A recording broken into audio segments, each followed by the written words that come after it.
বাড়িতে বিপুল ত্রাণ সামগ্রী মজুত করেছিলেন, এবার আটক করা হলো তৃণমূলের পঞ্চায়েত প্রধানকে। সন্দেশখালী 2 নম্বর ব্লকের দুর্গামণ্ডপ পঞ্চায়েতের প্রধান লক্ষণ চক্রবর্তীকে আটক করা হলো। খাটের নিচ থেকে পাওয়া গেল বিপুল পরিমাণ ত্রাণ সামগ্রী, সরকারি শাড়ি, জামা কাপড় সহ ত্রাণের জিনিস উদ্ধার হলো। দেখুন,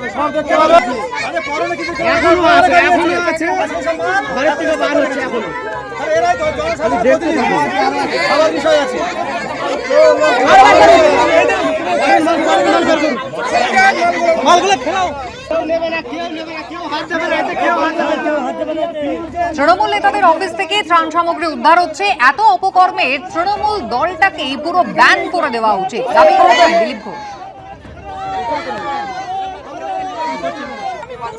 টিএমসি পঞ্চায়েতদের অফিস, এমএলএদের অফিস, লোকাল লিডারদের অফিস, মন্ডল প্রেসিডেন্টের অফিস সার্চ হচ্ছে।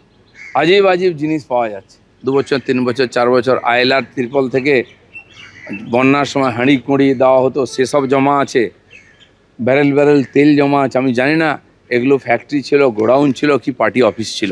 আরও কত কি পাওয়া যাচ্ছে। সেই জন্য পার্টি অফিসে যারা পিঠে তৈরি করতে যেতেন, সে গল্প আমরা শুনেছি সন্দেশখালীর। সেখানকার লোক তার বদলা নিয়েছে।